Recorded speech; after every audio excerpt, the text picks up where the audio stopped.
तो डे 1 की शुरुआत करते हैं। डे 1 की शुरुआत में आप द्वारका अपने होटल पहुंच चुके हैं, तो सुबह उठकर आप अपने होटल में ब्रेकफास्ट करें। ब्रेकफास्ट आप होटल में भी कर सकते हैं और चाहे तो आप लोकल कुजीन्स भी ट्राई कर सकते हैं, जो आपके होटल के बाहर बहुत सारे रेस्टोरेंट्स में मौजूद होगा। ब्रेकफास्ट करने के बाद हम पहली लोकेशन के लिए रवाना होते हैं, जो कि है Swami Narayan temple. Swami Narayan temple Dwarkadhish temple से 1 किलोमीटर की दूरी पर है। ये टेम्पल बहुत ही भव्य है, बहुत ही विशाल है और प्रसिद्ध टेम्पल्स में से एक माना जाता है। यहाँ पर सारे देवी देवताओं की मूर्तियां स्थापित की गई हैं, लेकिन मेन आइडल, जो मेन मूर्ति है, मुख्य मूर्ति, वो भगवान स्वामी नारायण की है, जो कि भगवान विष्णु के अवतार माने जाते हैं। ये मंदिर बहुत ही खूबसूरत है, इसका निर्माण भी बहुत अलग तरीके से किया गया है। पूरे मंदिर को संगमरमर से बनाया गया है, जिसकी वजह से पूरा मंदिर एकदम सफेद दिखता है। इस मंदिर के चारों तरफ एक ब्यूटीफुल गार्डन है, जो कि वहाँ की कामनेस को, वहाँ की सेरेनिटी को और ज्यादा बढ़ा देता है। तो आप जब वहाँ पर प्रवेश करते हैं मंदिर में और मंदिर के कैंपस में, तो आपको बहुत ही डिवाइन फीलिंग आती है।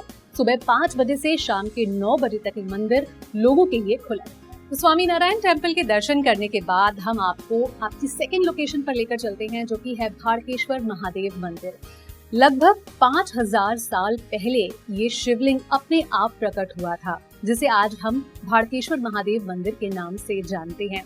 चूंकि ये शिव मंदिर है, तो यहाँ पर शिवरात्रि के दौरान बहुत ज्यादा भीड़ होती है। लोकल्स के अलावा दुनिया भर से, देश भर से लोग यहाँ पर इकट्ठा होते हैं और पूरे जोशो खरोश के साथ भगवान शिव की पूजा अर्चना करते हैं। ऐसा माना जाता है कि जून और जुलाई के महीने में खुद समंदर इस शिवलिंग का अभिषेक करता है और कुछ टाइम के लिए ये शिवलिंग समंदर का पार्ट बनकर ही रह जाता है। इस मंदिर के बारे में बहुत सारी कहानियां, बहुत सारे लेजेंड्स प्रचलित हैं, जिनके बारे में भी हम आपको बता सकते हैं, लेकिन बेहतर होगा कि आप वहां पर ऑन स्पॉट जाकर उन चीजों को समझें, उन कहानियों को समझें और उसके पीछे के कारणों को भी जानने की कोशिश करें। ये मंदिर समंदर के किनारे बसा हुआ है, जिसकी वजह से चारों तरफ से समंदर का पानी यहाँ पर इकट्ठा हो जाता है। इसकी वजह से आपको कोई परेशानी नहीं होती है, बल्कि ये पानी मंदिर की खूबसूरती को और ज्यादा बढ़ा देता है और आप बहुत ही ज्यादा डिवाइन माहौल में अपने आप को महसूस करते हैं। हालांकि टूरिस्ट के लिए यहाँ पर फोटोग्राफी प्रोहिबिटेड है, लेकिन आप अपने मोबाइल कैमरे से इस मंदिर के भव्य दर्शन को कैप्चर कर सकते हैं, अपनी यादों को उसके साथ लेके जा सकते हैं। साथ ही यहाँ पर लोकल वेंडर्स हैं जो लूज, शेल्स, पर्ल्स और बहुत तरीके के स्टोन्स वहाँ पर बेचते हैं और ये काफी रीजनेबल प्राइस पे मिलते हैं, तो आप सुविधास के तौर पर इन्हें भी खरीद सकते हैं। डे 2 की शुरुआत करते हैं और आपको ले चलते हैं बहुत ही इम्पोर्टेंट डेस्टिनेशन पर। द्वारका से 30 किलोमीटर की दूरी पर स्थित है बेट द्वारका। एक छोटा सा आइलैंड है और इस आइलैंड के बारे में बहुत सी कहानियां भी मशहूर हैं। ऐसा माना जाता है जब श्री कृष्ण द्वारका पर राजा के रूप में राज कर रहे थे, तो उनका घर यहीं पर था और ऐसे भी मान्यता है कि उनके बहुत ही इम्पोर्टेंट दोस्त सुदामा ने उनको ये गिफ्ट के तौर पर, एक तोहफे के तौर पर दिया था। क्योंकि अगर बेट द्वारका की लिटरल मीनिंग पर अगर आप जाएं, तो बेट का मतलब होता है गिफ्ट, यानी कि तोहफा। तो सुदामा के द्वारा दिया हुआ श्री कृष्ण को ये अद्भुत तोहफा था, जिसे आज हम बेट द्वारका के रूप में जानते हैं। चलिए अब आपको बताते हैं कि बेट द्वारका तक आप कैसे पहुँच सकते हैं। अगर आप द्वारका में ठहरे हैं, तो द्वारका बस स्टॉप पर आप पहुँच जाएं और उसके बाद बस, टैक्सी, ऑटो, इन किसी भी मीडियम ऑफ ट्रांसपोर्ट को आप ले सकते हैं और वहां पर पहुंच सकते हैं ओखा की ओर। ओखा एक जेटी है जहां से आपको फेरी लेनी होगी और वो फेरी आपको पहुंचाती है बेट द्वारका। ओखा से बेट द्वारका तक पहुंचने में आपको मात्र 15 मिनट लगते हैं। हालांकि शाम के वक्त यहाँ पर फेरीज कम होती हैं, तो आप अवॉइड करें कि आप शाम के वक्त यहाँ पर ना जाएं।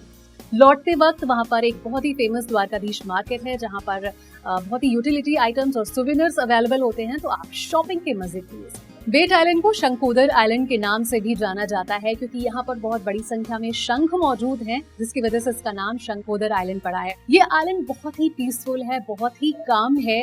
तो अगर आप सिटी की शोर भरी जिंदगी से, हसल बसल से दूर एक शांत वातावरण चाहते हैं, रिलैक्स करना चाहते हैं, तो ये आइलैंड बहुत ही ब्यूटीफुल है।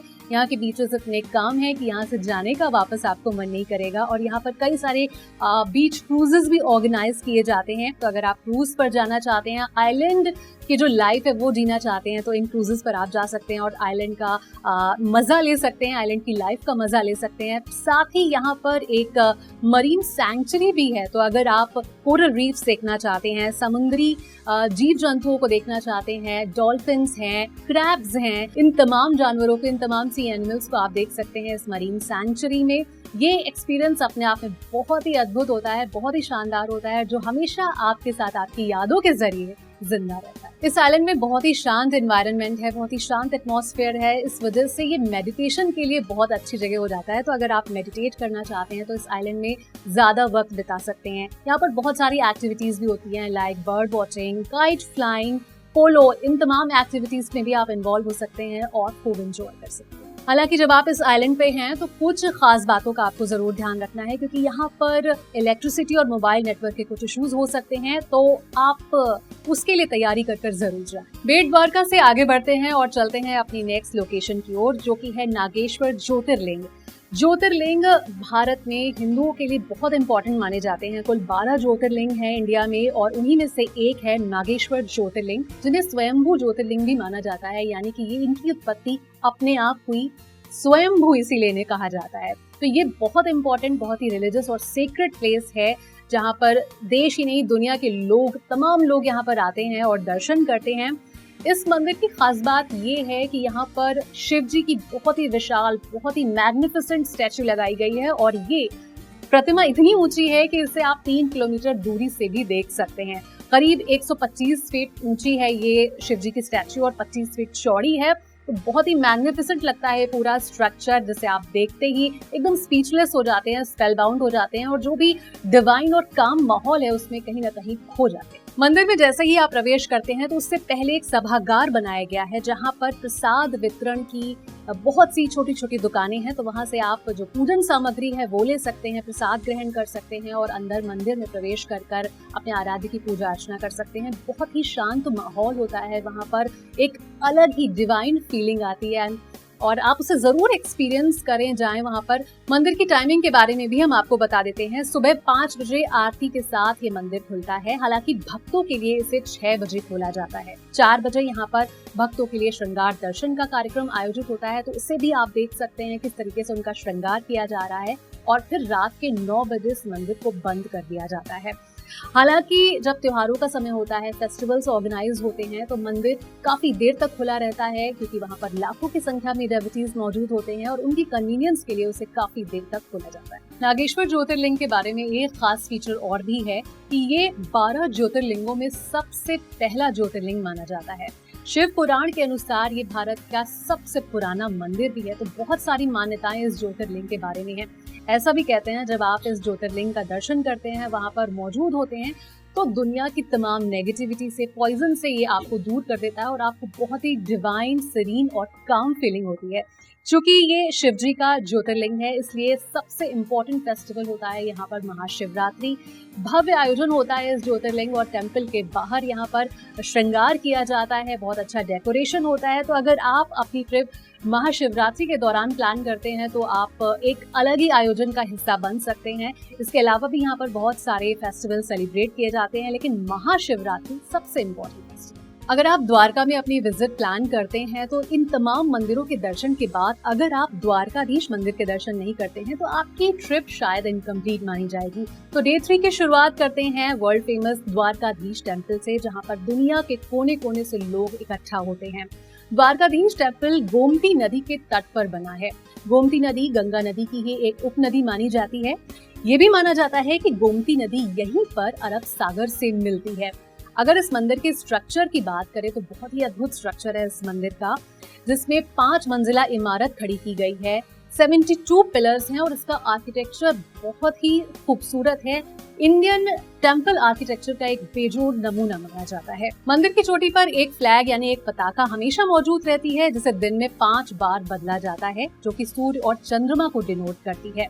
मंदिर के 2 प्रवेश द्वार बताए गए हैं, एक मुख्य द्वार जो कि मोक्ष द्वार माना जाता है और दूसरा द्वार स्वर्ग द्वार होता है। ये मंदिर 4 धामों में से एक माना जाता है और ऐसी मान्यता भी है कि इस मंदिर का निर्माण श्री कृष्ण के पोते ने करवाया था। तो बहुत ही पौराणिक महत्व है इस मंदिर का और इतनी खूबसूरत लोकेशन है कि जब आप वहाँ पर पहुँचते हैं तो आप बिल्कुल स्पीचलेस हो जाते हैं और इस माहौल में पूरी तरीके से खो जाते हैं। द्वारकाधीश टेम्पल को जगत मंदिर और त्रिलोक सुंदर मंदिर के नाम से भी जाना जाता है। इस मंदिर के स्ट्रक्चर को अगर आप देखेंगे तो मंदिर की चोटी पर एक 52 यार्ड्स का फ्लैग या पताका हमेशा लहराती हुई आपको नजर आएगी।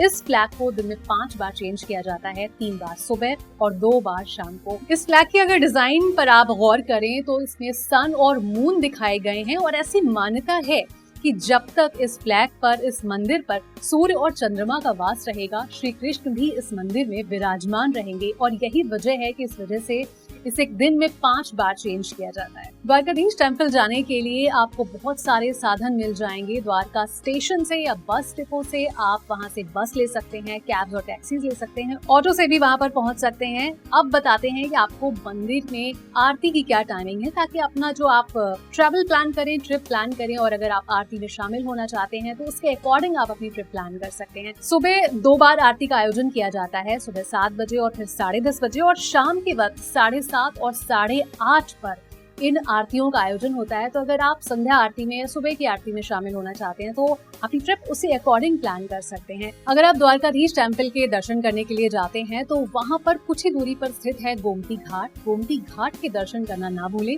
क्योंकि यहाँ पर गोमती नदी के किनारे बहुत सारे मंदिर मौजूद हैं, जिनमें शिव मंदिर है, कृष्ण मंदिर है, सुदामा का मंदिर है, और भी बहुत सारे मंदिर इस घाट पर मौजूद हैं। तो आप वहाँ जाएं, दर्शन करें, और एक बहुत ही ब्यूटीफुल लोकेशन होती है। खास बात यह है कि वहाँ पर बोट्स भी बहुत सारी मौजूद होती हैं गोमती नदी के किनारे। तो आप बोट्स पर सवार होकर गोमती नदी में पूरे द्वारका के ब्यूटीफुल नजारे को देख सकते हैं, और बहुत ही अद्भुत, बहुत ही मेस्मराइजिंग नजारा होता है। और इसी के साथ गोमती रिवर पर बना हुआ है सुदामा सेतु, जहाँ माना जाता है कि अगर आप सनराइज या सनसेट्स के टाइम जाते हैं तो नजारा बहुत खूबसूरत होता है। तो आप यहाँ पर सनराइज या सनसेट्स देखने जरूर जाएं। गोमती नदी के किनारे पक्षियों का भी बहुत झुंड देखा जाता है, तो वो व्यू देखने के लिए आप वहाँ पर जा सकते हैं। तो कुल मिलाकर ये बहुत ही पिक्चरिस्ट लोकेशन देता है टूरिस्ट के लिए, और इसी वजह से यहाँ पर टूरिस्ट बड़ी संख्या में आते हैं। अगर आप गोमती घाट पर हैं तो गोमती कुंड में जाना ना भूलें। गोमती कुंड एक ऐसा स्थान है जहाँ पर गोमती नदी अरब सागर से मिलती है, और ऐसी भी मान्यता है कि श्री कृष्ण ने यहाँ पर स्नान किया था, जिसकी वजह से इसकी स्पिरिचुअल और रिलीजियस इंपॉर्टेंस बहुत ज्यादा बढ़ जाती है। ऐसा मानते हैं कि अगर आप वहाँ पर स्नान करते हैं तो आप भगवान के दर्शन कर लेते हैं, और बहुत ही पायस और बहुत ही पवित्र फीलिंग आपके मन में आती है, और आपको बहुत शांति प्रदान करता है। इसी के साथ गोमती नदी के किनारे अगर आप कैमल राइडिंग करना चाहते हैं तो वो फैसिलिटीज भी वहाँ पर अवेलेबल हैं। आप कैमल राइड के लिए जा सकते हैं, लेकिन ये ध्यान रखें कि आप नेसेसरी प्रिकॉशंस जरूर लें, क्योंकि सीनियर सिटीजन्स के लिए हम बताते रहते हैं कि आप प्रिकॉशंस लें, ताकि आपके जो मोमेंट्स हैं वो इंजॉयबल हों और आप डिस्ट्रेस से दूर रहें, आप किसी ट्रबल से दूर रहें। तो आप जरूर मस्ती करें, एंजॉय करें, लेकिन नेसेसरी प्रिकॉशंस का हमेशा ध्यान रखें।